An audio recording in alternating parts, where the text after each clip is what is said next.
มาสบายดีไอ้น้องสาวพีซีพีลาวเบิดทุกคนเนาะประมาณ2-3มื้อแล้วเนาะบ่ได้เฮ็ดคลิปลงให้ไอ้น้องใน YouTube ได้ติดตามมึงเนาะอ่า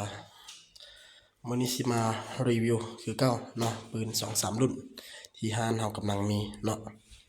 ที่ห้านเฮากำลังมีเนาะอ่ายังบ่มีอยู่นี่มี M3 เด้อ M3 ยังบ่มีแต่ว่ายังบ่ทันได้ประกอบ แล้วบ่ทันได้มารีวิวนะรีวิว3รุ่นนี้ก่อนเนาะอันนี้มีของลูกค้าเบิดแล้วเด้อมีเจ้าของหมดแล้วถ้าลูกค้าท่านใดสนใจก็ให้ติดต่อมาแล้วสิประกอบใหม่ให้เนาะเพราะว่าเราประกอบตามลูกค้าสั่งเนาะมื้อนี้วันที่9เดือน5 2025เนาะมื้อนี้สิมารีวิวTacticalเนาะTacticalแล้วก็ K2 แล้วก็ฟักต่อ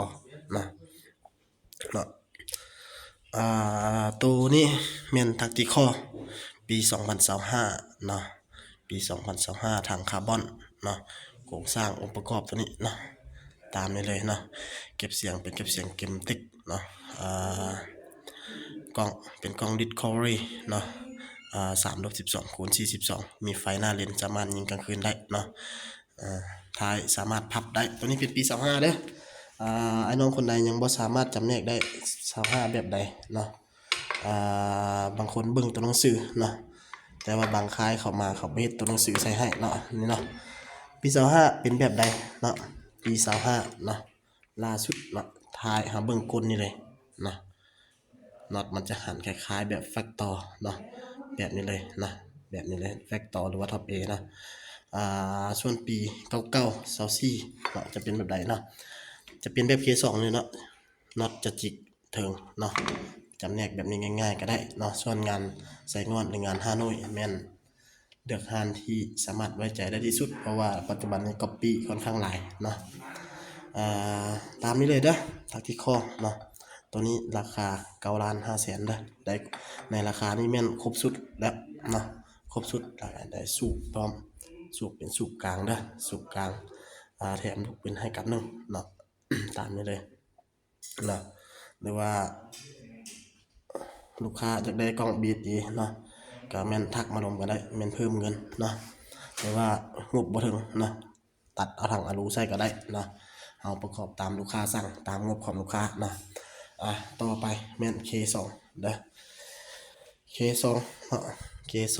แม่นถูกพัฒนามาจาก MC หั่นแหละเนาะหูลมจะใหญ่ก่อนแล้วก็ไกจะเป็นไกติดก้อนติดจุดเฟรมเลยเนาะวาล์วเป็นวาล์วซิกเก็ตคือเก่าเนาะห้องลมแม่นห้องลมเซตพันหรือว่าอยู่ลาวก็จะห้องเซตพันนั่นแหละเนาะตามนี้เลยท้ายสามารถพับได้เนาะห้องเป็นกล้อง Discovery เนาะกล้อง Discovery เนาะเก็บเสียงเกมติ๊กเนาะเราเฮาก็คือหลายคนก็น่าจะฮู้แล้วแหละเนาะทุกลำนี่เฮารับประกันให้1ปีเต็มเด้อรับประกันให้1ปีเต็มระยะการยิงแม่น4-50 เมตรหัวโป้มือปิดได้ราคานั้นไปก็ขึ้นกับความสามารถของลูกค้าแล้วบัดนี้เนาะเพราะยิงมันต้องได้เพื่อต้องได้วัดอะไรเงี้ยได้หยังเนาะทางเป็นทางอะลูก้นตัดเด้อตัวนี้เด้อทางเป็นทางอะลูก้นตัดเนาะตัวนี้งานทุกงานเนาะเป็นงานใส่งอนเฮเด้องานใส่งอนเนาะตามนี้เลยเนาะงามเลยเนาะตัวนี้เนาะราคากับเบาๆตัวนี้ตัวนี้ราคา7,500,000นะ7,500,000ได้ครบชุดได้สูบพร้อมแล้วก็ได้ลูกปืนเนาะหรือว่าไอ้น้องคนใดอยากเพิ่มงบเกิน7,500,000เอากล้อง BSA ใส่ก็ได้หรือว่าเอาถังคาร์บอนใส่ก็ได้เนาะตามนี้เลยนะต่อไปเป็นเฟกตอเนาะเฟกตอนะเฟกตอนะตัวนี้นะเป็นเฟกตอท้ายสามารถพับได้คือเก่าเนาะเก็บเสียงเกมเต็กแต่ละรุ่นเก็บเสียงแม่นส่วนหลายของใช้รุ่นเดียวกันหมดเด้อเท่าที่ใช้มาในราคาระดับซ้ำนี้นะแม่นตัวนี้ถือว่าที่สุดแล้วเนาะเก็บเฉพาะเก็บเสียงเด้อตัวนี้ถือว่าเงียบที่สุดเบาที่สุดตัวนี้เนาะถือว่าตอบโจทย์ได้ดีเลยเนาะตัวนี้สามารถปรับสปริงหน้าเกนวาล์วได้เนาะถังเป็นถังมนหรือว่าไอ้น้องสิเอาถังคาร์บอนก็ได้กล้อง BSA เนาะส่วนราคาแม่นเฮาทักมาลงกันเนาะตามนี้เลยครบสุดในราคาที่เฮาแจ้งนี่แม่นครบสุดเด้อไอ้น้องเข้าใจคำว่าครบสุดแม่นเอาไปแล้วใช้งานได้เลยเนาะมีสูบมีหยังให้พร้อมเนาะ M3 ก็มีเด้อแต่ว่าตัวนี้ M3 จะเป็นงานคร่าวๆแบบนี้เนาะตัวนี้เป็นของลูกค้าเก่าเนาะเพิ่นเอามานี่แหละคือว่าเรารับประกันก็คือรับประกันให้เนาะเพิ่นเอามามีปัญหามาเราก็รับแปลงให้เนาะนำแปลงให้เนาะมีปัญหาวาล์วรั่วบ่อีหยังก็อย่าเนาะเรารับประกันให้เนาะตัวนี้เป็นของลูกค้าเก่าเพิ่นเอามาเนาะ M3 เฮามีเด้อ M3 มีหลายแต่ว่าบ่ได้ประกอบแล้วบ่ได้เอามารีวิวให้ลูกค้าเบิ่งเนาะแจ้งลูกค้าอีกเนาะทุกคลิปเขาจะแจ้งเสมอว่าห้านเราบ่มีเก็บปลายทางเด้อมีแต่โอนฝากอย่างเดียวเด้อโอนฝากอย่างเดียวแล้วก็แจ้งถึงลูกค้าผู้ที่สั่งเครื่องแล้วบ่เอาขนาดเนาะเทื่อหน้าแล้วก็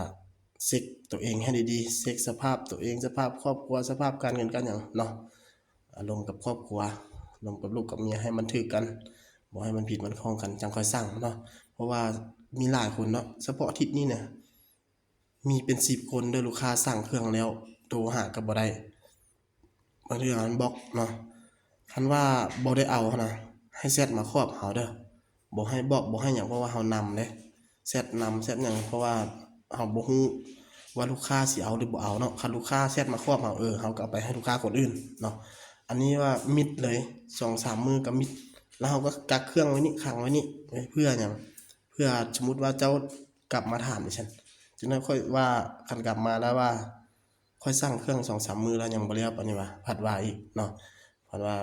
ทางที่ดีแหละไอ้น้องมีความรับผิดชอบนำกันเนาะเฮาเอาความเป็นผู้ใหญ่ร่วมกันเนาะถ้าบ่เอาก็แม่นว่าครอบว่าบ่เอาเนาะตามนี้เลยเด้อส่วน M3 M3 ก็มีไอ้น้องคนใดสนใจก็ทักมาเนาะตามนี้เด้อขอบใจนี่เนาะเบอร์โทร WhatsApp เนาะ020-956-11869เนาะไอ้น้องสนใจก็ทักมาเด้อส่วนอัปเกรดวาล์วยังรับคือเก่าเด้อรับอัปเกรดวาล์วเนาะขอบใจ